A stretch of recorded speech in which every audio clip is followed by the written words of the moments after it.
In this episode, I want to talk to you about what's happening at Google and what's happening at OpenAI and what that means for you about being a fractional chief marketing officer. I also want to share with you a bit of a mind trick that you ought to be using to ensure that you're on the path long-term to be a fractional CMO. That this isn't some short-term fling that you're going on, and instead it's a true commitment that you're going to have for a long time. I'm excited to share more.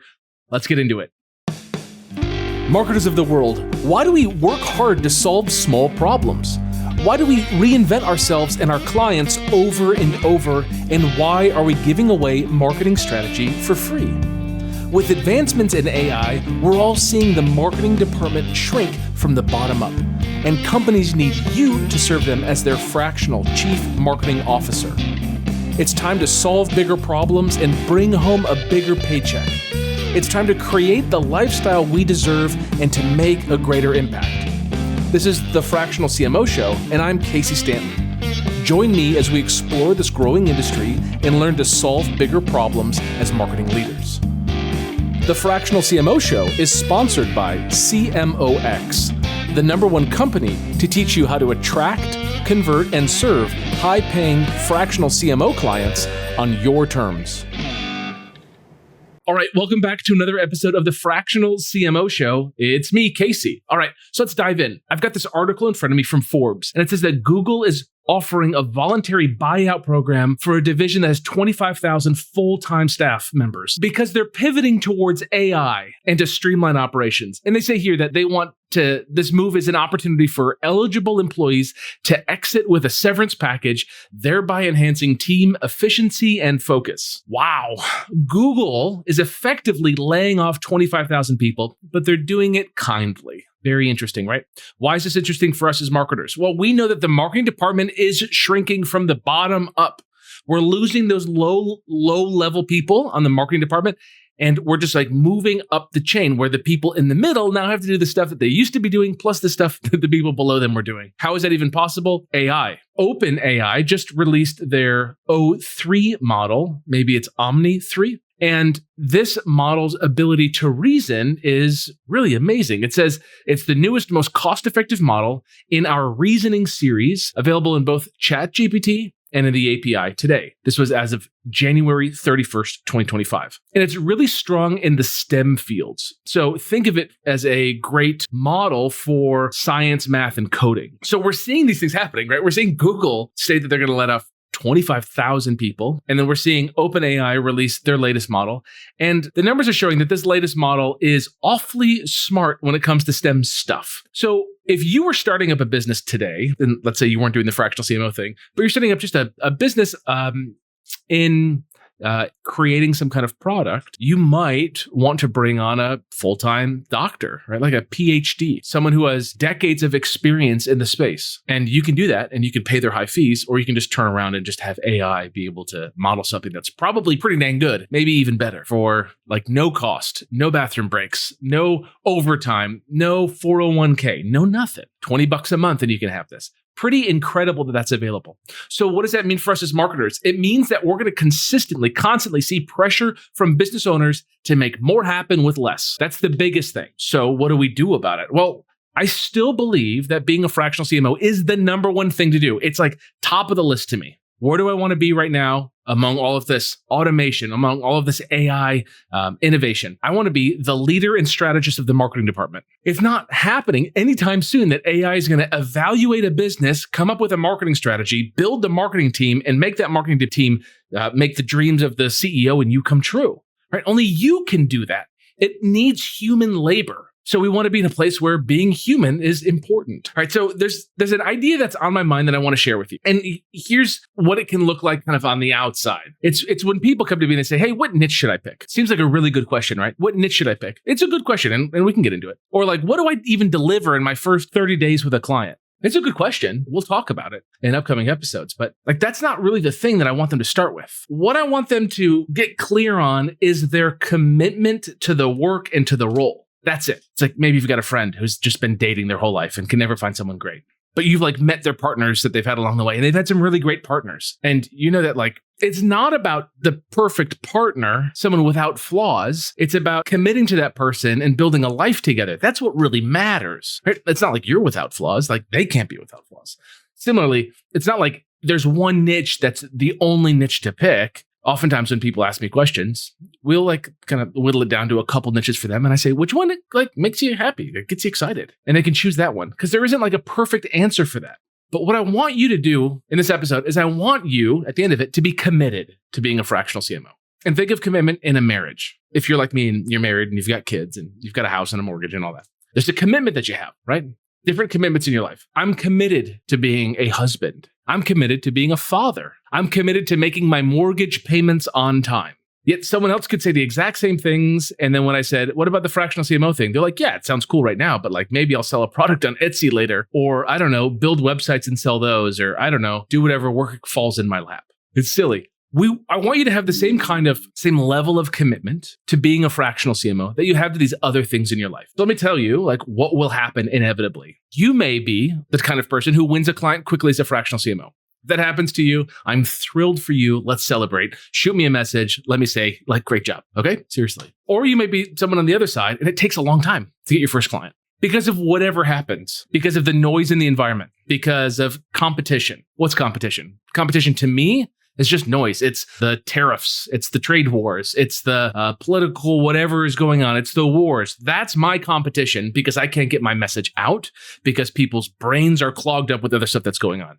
It's back to school. It's the flu. It's, norovirus. It's whatever. Your commitment looks like you committing to being a fractional CMO and maybe winning a client quickly or maybe it taking a while. 3 months, 6 months, maybe even longer. That could happen, okay? My question is, are you committed? Are you committed to keep showing up because this is the right path? That's the question. Do you know that this is the right place for you to be? And I'll tell you, in my marriage, it can get tough. My wife and I, we can have disagreements. They're tough, right? Like every part of me feels how hard they can be, especially when we're like underslept because the baby's not sleeping. Does that mean I'm like going to bail though? Absolutely not. I'm committed to my partnership for the rest of my life. I'm committed to being a fractional CMO for the rest of my life. When I look at what's available for me to do, like I'm a marketing guy. I love marketing. I want to be in this space as long as I can because I know I can deliver more and more value every year that I'm in it. What I can do now in a week used to take me a month or 2 months a couple years ago. I can deliver significant value, just like deeply cutting insights quickly because I've just been in the game longer. I want you to have the same level of commitment that you have to other things in your life. There's going to be times when you're overwhelmed with work and you have so much work that's happening that like you're kind of flooded and you've got to like say, hey, I can't go out tonight. I can't do this thing this weekend. I got to work the weekend. I got to wake up early on Saturday and work. I got to work late on Monday. Whatever your thing is, are you committed to being a fractional CMO or are you just kind of dating it just for a minute, quick to pivot to the next thing? The line is, I'm here for it. That's it. I'm here for it.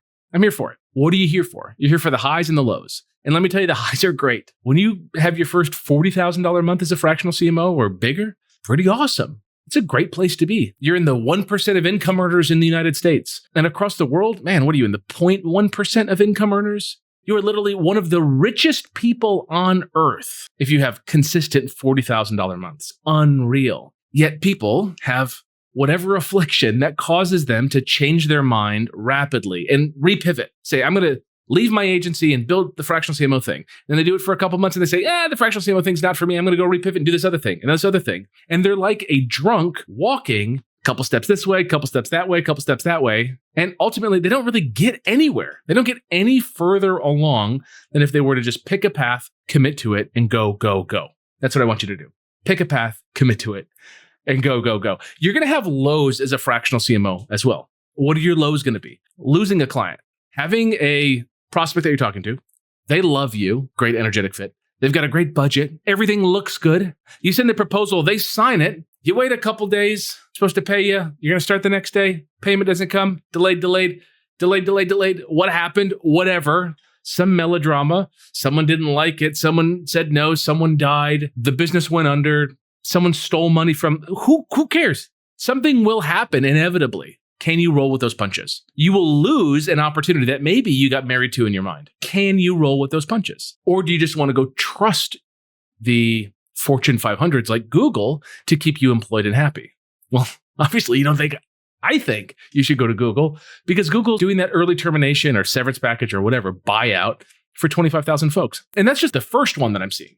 I'm sure if I dug into the news or kept my eye on the news all week, we're going to find more of that. It's kind of scary. So I want you to commit to the long term. And there's a line that I got from someone that I look up to. His name's Ram Dass. And Ram Dass says, I work to end suffering without attachment to if suffering ends. And he says, that's kind of his secret, right? That's kind of the whole trick of the whole thing. It's like you work towards it without attachment to if you achieve it or not. Still means that you're trying, but you're just not attached to the outcome. So let's just change that. I work to be a great husband, and I have no attachment to if my marriage is great. I'm going to do everything I can, and if I can't make my marriage great, I have no attachment to it. That's a tough one, right? How about this one?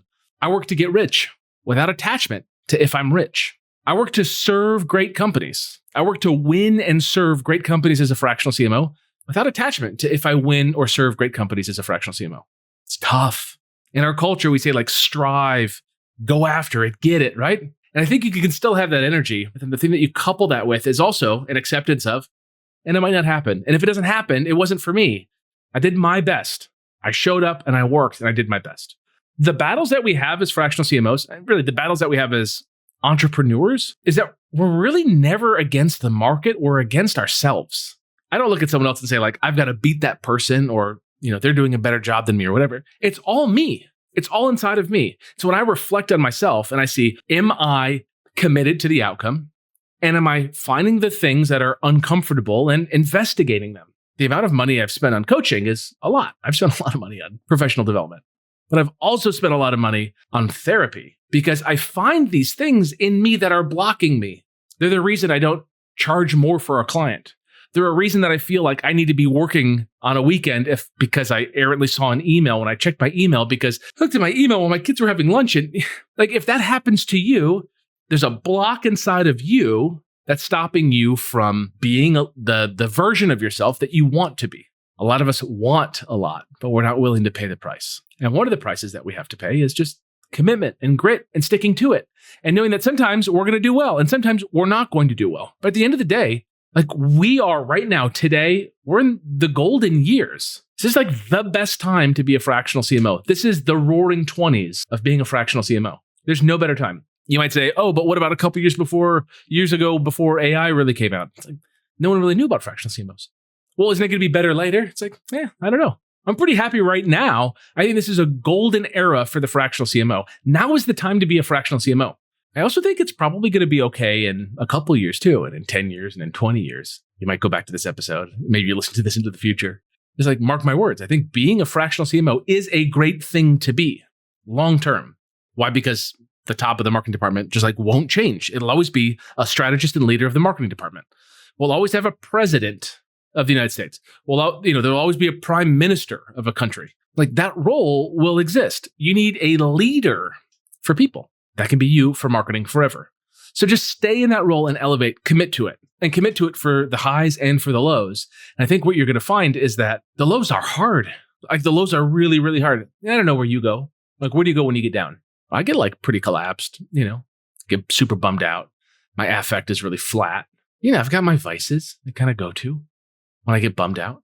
Then I got to pull myself out of that funk, keep at it, keep working. Because I've got a commitment to this thing that outlasts the energy I have in a given day. So many people get energetically enthusiastic about being a fractional CMO, and they're like, Casey, you're right. And then they start going after it, and then they smell rejection from a prospect, or difficulty, or they fumble a call, or they don't get on a call, or the call cancels, or they try some outreach method and it fails the first time, or whatever. And then they just give up, thinking that they can take that same level of grit and commitment to the next thing in their life and have it somehow work better for them. It's a lack of a muscle. It's an underdeveloped muscle, and they think it has to do with them being a fractional CMO. So when we think of the question, what niche do I pick? It's less important what niche you pick, and it's more important that you commit to the niche. Maybe the better question is, what niche can I stick with where I like the people in it? And if you're indifferent, then just choose a niche that maybe you have a little bit of experience in. We can talk more about niche later. But it's not about choosing the perfect niche. It's about choosing a niche and just going deep into it. So it's early February 2025, and the current administration just defunded DEI. If you were in a DEI-related niche, that's probably a bad place to be right now. That's like a good niche to not choose, okay? What else is a good niche to not choose? I don't know. I'll say it, I think, for the third episode in a row. I think the chicken industry, probably not good right now with the avian flu. If that comes through, wipes out a bunch of chickens, it's probably a tough place to be. Man, there are a few other bad niches to choose. Find something that's like perennial and choose it. And then commit to it. Commit to the niche long term, knowing that you're going to have highs and lows. And you have to weather the storm so that when the market conditions shift, you're there to capture all the capital. And when it's tough, you can still duke it out with a couple clients who pay you well, cover your bills, and do well, right? There's a lot of opportunity to make great money in crises. So commitment is more important than niche. It's more important than what you deliver. It's more important than what you say on a sales call. And I don't want you to listen to the rest of my podcast episodes if you're not committed. I don't want you to go to CMOx.co and buy a copy of my book. It's like $5, $4.99. The Fractional CMO Method. Don't buy it. Don't download our lead magnets on fractional CMO salaries or whatever else we have. Just don't do it. Just let it go. Don't be a fractional CMO if you're not committed to it. But if your commitment to your career is like your commitment to your spouse or your partner or your kids or your family or your community or your religious institution, your college, your sports team, or whatever that commitment is, if your commitment is at that level where you're committed for the long haul, where you're not going to just stop one day, I'm going to stop being a family member. I'm going to stop being a Stanton. I'm just going to leave my family. I'm going to stop being a husband, right? If you're not going to do something like that and you're really committed long-term and you have a long-term vision of what you're doing, which is you're in the way of deal flow. You're an expert in marketing leadership and strategy. People come to you when they want help with marketing strategy and leadership, and you can charge top rates for it, and you deliver one hell of an outcome. Like you change the business. It's a beautiful vision. Charging high rates to solve big problems and the quality of problems coming to you every single week or month or quarter get harder and more complex and therefore more valuable to solve. It's a good place to be. I don't know anyone in the marketing space who's lasted who hasn't committed. I'll share a story I've never told anyone, I think. Jeff Walker. Do you know him? Great marketer, amazing marketer. Product launch formula is his claim to fame. And he's been doing PLF forever. I remember reading PLF that I got from a client that I was working with, my first client ever. I was reading product launch formula, I think 1.0 or 1.5 or something like that, on my bed at home after, like visiting my folks or something, like my childhood bed. I was thumbing through it. And it was great. It was like, look what Apple does, how they launch a product, what's the PLF method. It's beautiful. And I sat down with Jeff, I don't know, like a year and a half ago. And I said to him, Jeff, dude, like real talk, you're doing the same old, same old. Like you're just doing PLF. How are you still so relevant? How is it still working? Because like it's still product launch formula. It's not like he's changing what he's selling. He's not selling like webinar secrets or he's selling meta DM cash money machine, blah, blah, blah, right? He's focused exclusively on the one thing that he's doing, which is product launch formula. And he's just like, I just take delight in my customers. He's like committed to his customers. It's so huge. Like his commitment outlasts any kind of short-term buzz. He's just committed to his customers. Like, I take delight in their wins. I'm committed to them. So he's like always looking for ways to help them. It's a beautiful thing. He could have said, I'm just chasing the money. And we all know marketers who chase the money. And I'll tell you, those guys, they make big money when they launch something new. They'll go make $1 million or $2 million or $5 million. And then they'll like have to figure out how to deliver it with a shoestring budget and like a limited team. And then they'll go and disappear for a year or 2 or 3 and then come up with their next genius idea and do it again. Like you see these guys like blips on the radar, right? It's a one way to do it. But Jeff, constant, steady, and always doing well. He's created a great life for himself, just keeping it really simple. I really like that. So I go back and I think about where I live, Philadelphia. And just down on Market Street, if you know the city, Market and Broad's the center of the city with City Hall. You head east on Market Street to about 10th, 9th, 8th, something like that.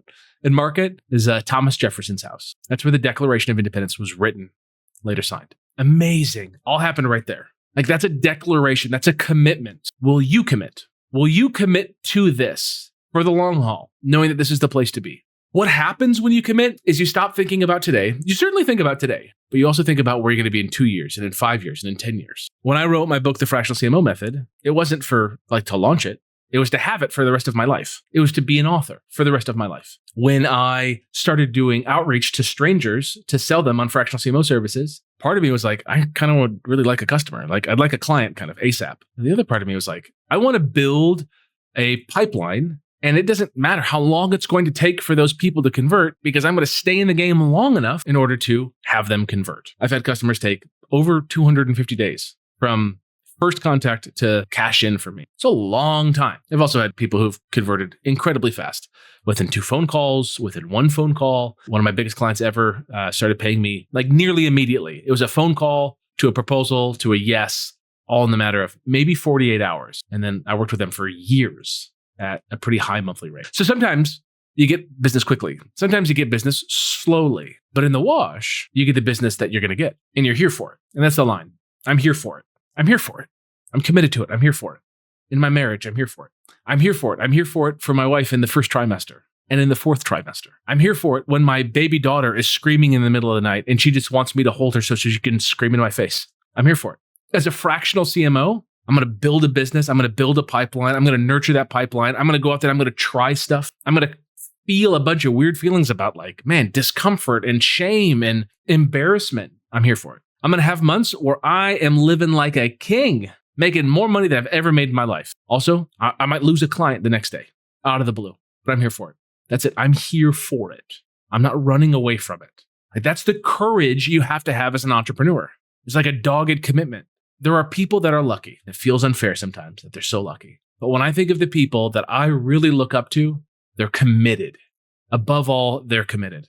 When I think of the great photographers that I love, you might know one of my hobbies is documentary photography. And I think of like the work that they've done. No one that I love in photography has one book that they've ever written. They have mounds of photos, tens of thousands, hundreds of thousands of photos. They've built like a true corpus of content. They're committed to photography, less so committed to being famous, less so committed to being rich. They're committed to doing the work, finding the moment, Cartier-Bresson says the decisive moment, and they're building out their portfolio.